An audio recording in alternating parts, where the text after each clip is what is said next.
आओ बबुआ, सब केहू खाना खाता, तू बैठ के खा ला। माई सब लोग खाई और बड़की माई उपवास रही, ये ठीक ना लगी। अरे बबुआ, तू जानते ना बड़ा, उनका के खाना के लेके जाई, गईला पर माथा पर के बाल नोचे लगे और खाना ना खाइए। माँ जी हम लेके जाए। तू? अरे भाभी तहरा पे तो वो खिसियाइल बाड़ी। कौनो बात ना बबनी, बर्दाश्त कर ले हम।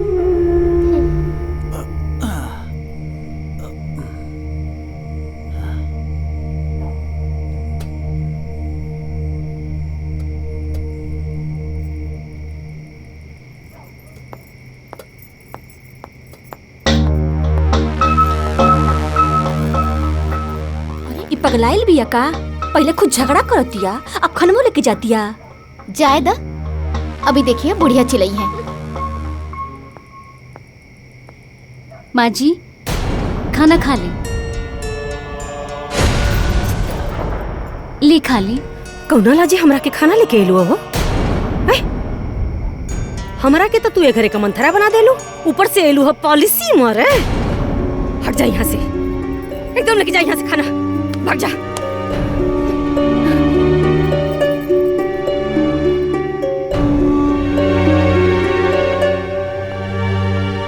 देख लो ना दुल्हन, अरे हम उनका के अच्छी तरह से जानता नहीं कि यही से कहत रही कि खाना ना खाइए, ना नु खैली। बोली सुनवा देला ना भाभी के। कौनो बात ना बबनी, हमके बुरा ना लगल, उहो के तो यही घर के ना हई। बड़की माई के छोड़, ई खाना बड़का बाबूजी के दा, काहे कि बड़की माई के उपवास रहे का आदत बा और बड़का बाबूजी के दवाई खाए के होला, तो ई खाना उनका जरूरी बा। चल खाना लेके मार सकते। हाँ चल। भैया ई घर के इतना बढ़िया माहौल रहल है, ई बड़की भौजी सब बिगाड़ देले बाड़ी। भैया तो जनते बानी ना कि भौजी छोटी छोटी बातन के ना बतंगड़ बना देवे नहीं। हाँ भैया। अरे ऊपर माइन माई हई, छोड़ा उनके बात बड़का बाबूजी खाना ले ला।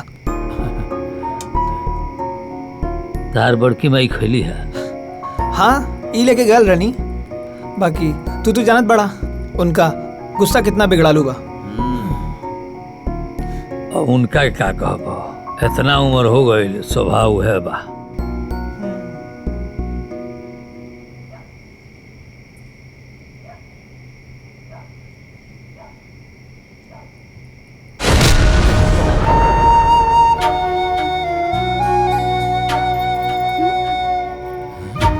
रुआ के तो बड़ी खुशी हुई जी। मेहरारू के पेट में एगो अन्न का दाना नहीं खे गई। आई मर्द कैसे खाना खाता जी? खाई खाई खाई खूब खाई।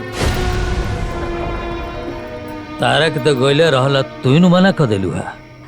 भैया एको हाली आके पूछला कि खाना खैलू कि ना? मन त्याग ले आग लगावे। अबला मने के जायज बात कहता नहीं, तरवा के आग लगावन लोकतारी हैं?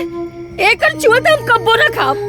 बाप ओ बाप, हमरा पर बंटवारा का इल्जाम लगावतिया जी। ये 2 दिन कायल कनिया इतना बड़ बात बोलतिया जी कि करेजा में तीर जैसा लागत। हमरा वो बताई ना, इतना गंभीर घाव लेके हम अन्न का दाना कैसे खोटी?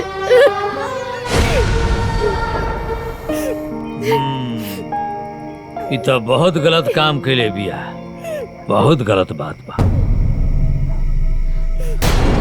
ए बहू। जी बड़का बाबूजी। घर के महारानी से तू जबान लड़ाओ तारू? हाँ? तारा माफी मांगे के पड़ी, तू अभी के अभी माफी मांगो। माफी?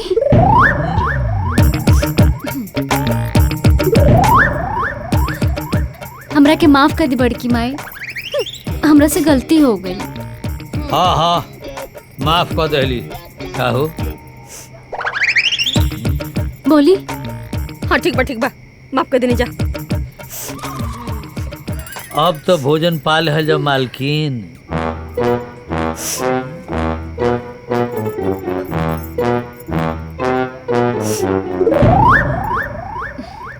चली।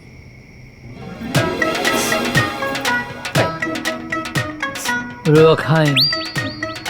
बतावा बबनी, अब्बा ई लोगन का ही हाल है। ए लोगन का नकेल न कसल जाई तो ई लोगन नकून चना चबोई हैं लोगन। भौजी देख लू है ना भौजी, कैसे औकात में आ गई। जानलू ना बड़ बड़ जाना के हम निमन कैले बानी ई लोग कौना खेते का खा लो भौजी खा लो। जब से तू आयल बाड़ू तब से बड़की माई का पारा चढ़ रहत बा। रोज चकचक रोज मचमच। हम कौन गलत करत तनी जी? हम अपना घर में ये सब ड्रामा नहीं देखले। अरे सब लोग एके साथे रहे, एके साथे खाना खाए, सबके सहमति से कोनो काम होके। ये सब सपना सजा के हमें घर में आयल रहने। सब लोग सही बा। अगर बड़की माई सुधर जाए तो तोरा सारा सपना पूरा हो जाए। बाकी संभव नहीं है। काहे? बड़की माई भी तो इंसान है ना, उनका में बदलाव काहे नहीं हो सकत?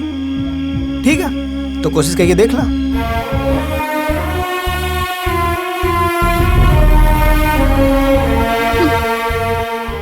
कोशिश तो हम जरूर करब।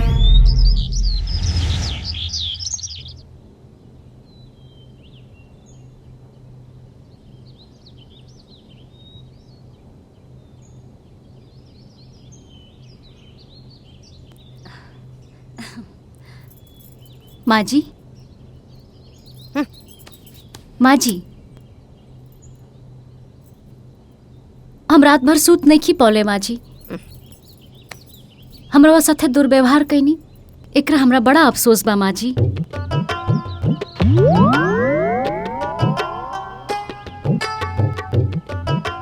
अभी कौन नया ड्रामा रे तोर? ये ड्रामा ना माँ जी, रउआ में ना हम अपन माई के चेहरा देखेनी।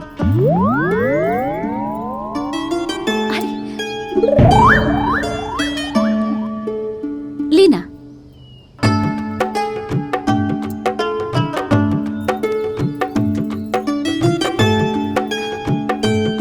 हो गए दी।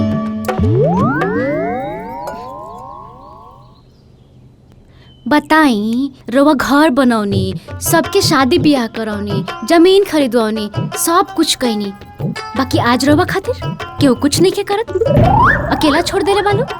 ये कहाँ न ठीक बा माँ जी? हाँ बताई। अरे अम्मा जी, रउआ दूसरा घर में रहती ना तो रउआ लोग चौरन धो के पीहित। हाँ। इतना ज्ञान बघारा तारू, बाकी तोहू तो हमार दुश्मने बन गइलू होता। अरे अम्मा जी, हम तो हमेशा से राउर सेवा करे के चाहिला, बाकी उस सासू माँ के ना टेंशन रहेला। अरे जिंदगी भर का खिलाड़ी बिया, तू नहीं खू जानत। हम न देखले बानी ओकर खेला। जौन कहब के उसे कहिया जे ब्याह आइल ना, औते हमरा से पटीदारी साधे लागल, आ ओकर देखा देखी मछलकियो करे लागल। बताई। हमारे न इतनी गुस्सा बरल ना कि हम आ देखली न ता चट से अलगे तक कहिए देनी है लोगन के। अरे सच पूछी तो बड़की माई, असली सास तो हम रउए के मानीला, बाकी वो सासू माँ से थोड़ा डराए नहीं ना हम। अरे ओकरा से डरनी तू? हम बानी ना बड़का बड़का जाने के सोच कर देले बानी। ई लोगन कौना खेत का मुरई, हम बानी ना, चिंता मत करा। अच्छा अम्मा जी, चलो तनी, ना तो केहू देख ली तो रउए ऊपर भड़क जाई लोग। हाँ ठीक बा। सुना हमारी और बाड़ू ना? एकदम रउए और बानी माँ जी। अच्छा ठीक बा।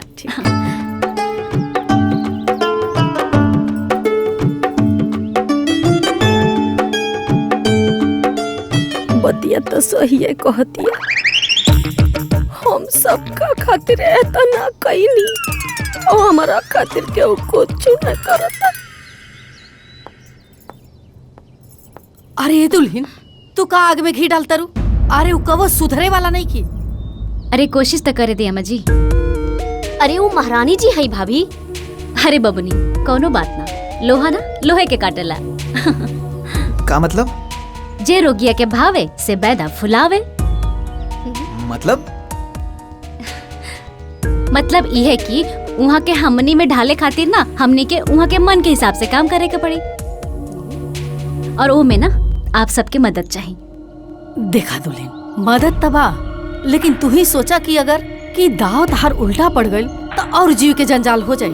अरे अम्मा जी, कुछ जंजाल ना हो। अरे अम्मा जी, हमरा पर विश्वास रखी, चूल्हा तो हम हटवा के ही रहब।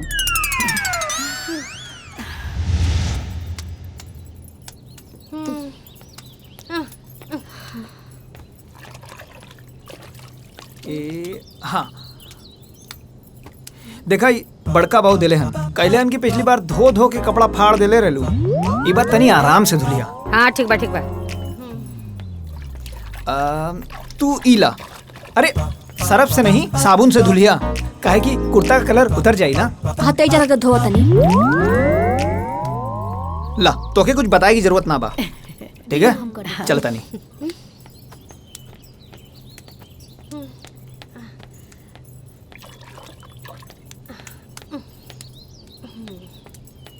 अम्मा जी, हाँ दी हम धो देता नहीं।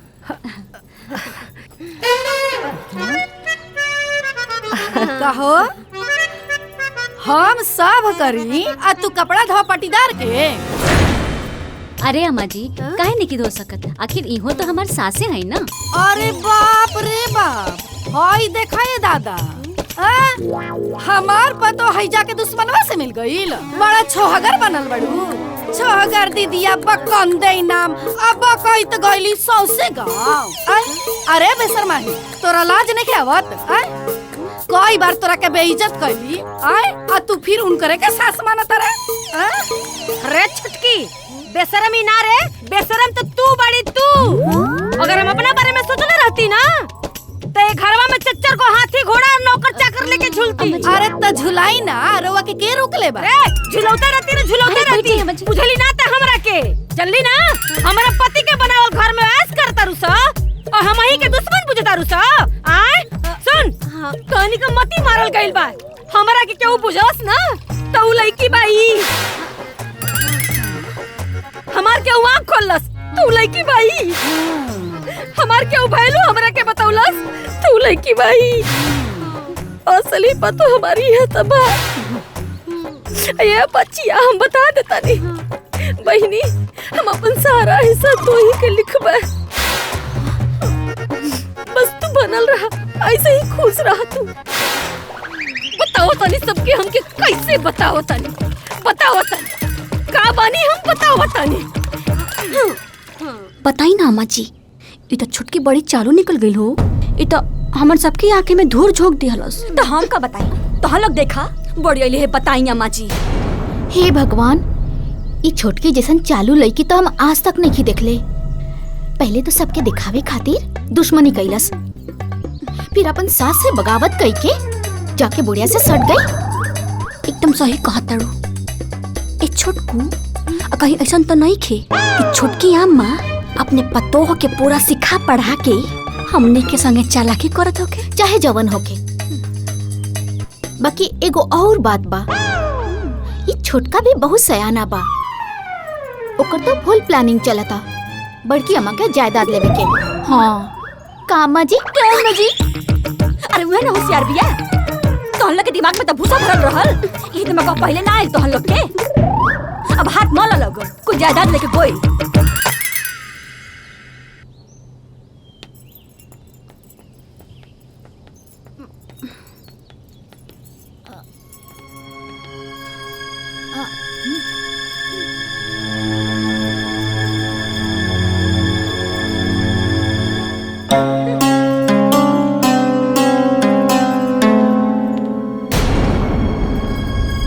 पता नहीं दीदी लोग के का भइल बा।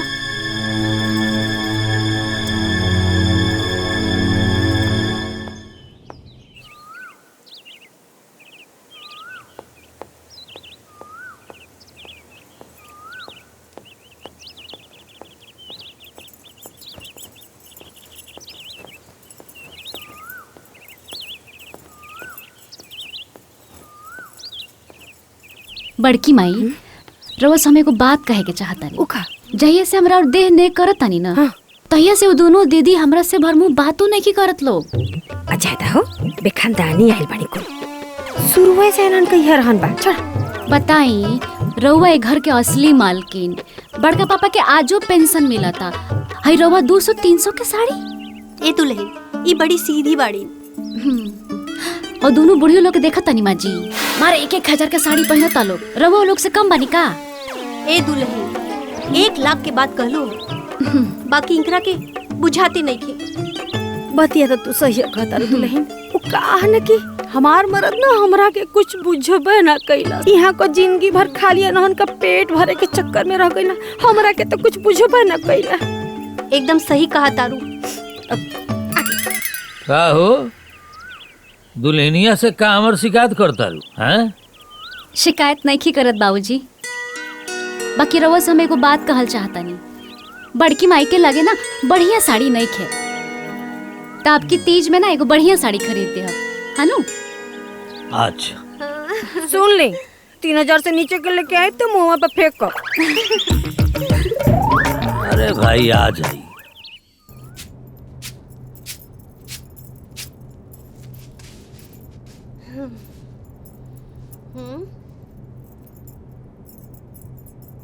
जनता रू न बबुनी, ए घरवा में जे भी आयल न ब्याह करके हमरा बाद, ते हमरा के पटीदारी न त बुझलस। एकदम सच कहा तारू भौजी। अरे सब केहू तोहरा के झगड़ाई समझेला, कलही समझेला और न जाने का समझेला। हाँ, तू तो देखता न बाड़ू, हमरे ब्याह के कहले पर तू ही तरह लो जन हमरा के समझलू। अब तोहरा बात अगर क्यों समझलस तू छोटकी, ये हमारा असलियत समझलस, ये हमार कीमत समझलस, और ये हमार वैल्यू भी समझलस कि हम का बानी। एकदम सही कहा तारू। अच्छा बे सुन ले कान खोल के, जे जाना ता तेहू और जे ना जाना ता तेहू, के घरे के एक एक ईटा पर हमार नाम लिखल है, ए घरे के बित्ता बित्ता पर हमार अधिकार बाटे। हाँ नहीं ता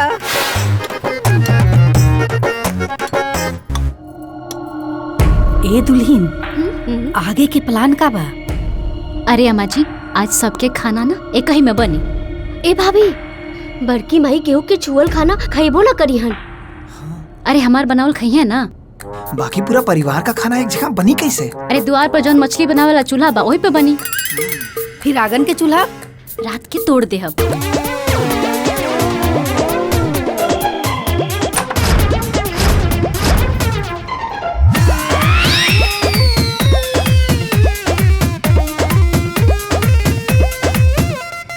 अलगा फरका भाई भाई लपका लपकी हाथ सफाई पट्टी दहरी के गो केहू से ना केहू के बटे जबकि सब अपन हटे बटवारा के असर। यहाँ घर घर के कहानी, यहाँ घर घर के कहानी, यहाँ घर घर के कहानी, यहाँ घर घर के, यहाँ घर घर के कहानी, यहाँ घर घर के कहानी, यहाँ घर घर के।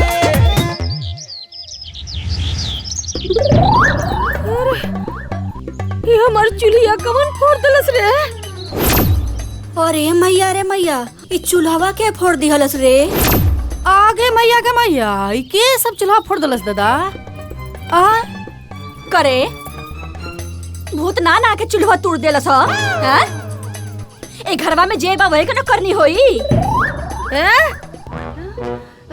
कहो कहीं तोहरा तो करनी नहीं खे, आपन फोड़ के सब कर फोड़ देलू हा।